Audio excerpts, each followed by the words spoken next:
মন্তেশ্বর বিধানসভার অধীনে মেমারি 2 নম্বর ব্লকের সাতগেছিয়া 1 নম্বর গ্রাম পঞ্চায়েতের অন্তর্গত শুরু হলো জিকোড়া ঘাট মেলা।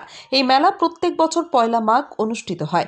জিকোড়া ঘাট মেলা কমিটির উদ্যোগে আয়োজিত এই মেলা বাংলার 1350 সালে শুরু হয় বলে জানা যায় মেলা কমিটির সভাপতির তরফ থেকে। পয়লা মাঘ বৃহস্পতিবার সকাল থেকে হরিনাম সংকীর্তনের মাধ্যমে মেলা শুরু হয়। এছাড়াও মেলা উপলক্ষে আজ শুক্রবার ছৌ নৃত্য ও বাউল গান অনুষ্ঠিত হবে এবং শনিবার বিভিন্ন সাংস্কৃতিক অনুষ্ঠান অনুষ্ঠিত হবে। মেলা কমিটির সভাপতি সোমনাথ রায় ও মেলায় আসা দর্শকরা কি জানালেন আসুন শুনে নেওয়া যাক। মৃত্যুঞ্জয় যশের রিপোর্ট, MBS নিউজ।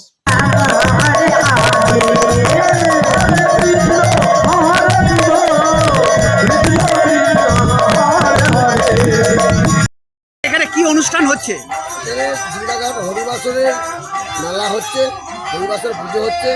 এটা কত বছর ধরে হয়ে আসছে? এটা প্রায় ধরুন 80 বছর ধরে হচ্ছে। কি কি অনুষ্ঠান আছে এই হরিবাসর উপলক্ষে? নানা রকম সাংস্কৃতিক অনুষ্ঠান হচ্ছে, আজকে যেমন হরিনাম আছে, সাংস্কৃতিক অনুষ্ঠান হচ্ছে। কদিন ধরে হয় এই মেলা? এটা প্রায় 3 দিন ধরে হবে।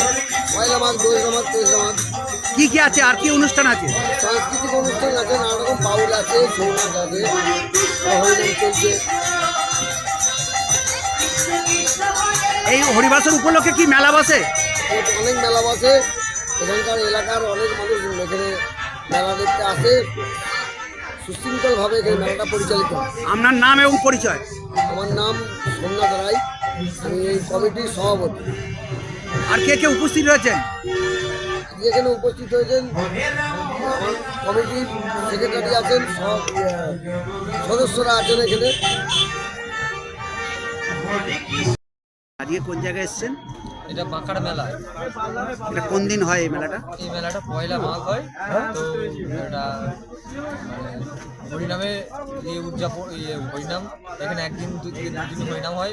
সেকেন্ড দিন ভোগ বিতরণ হয় এবং বহু মানুষ প্রসাদ খায় এখানে।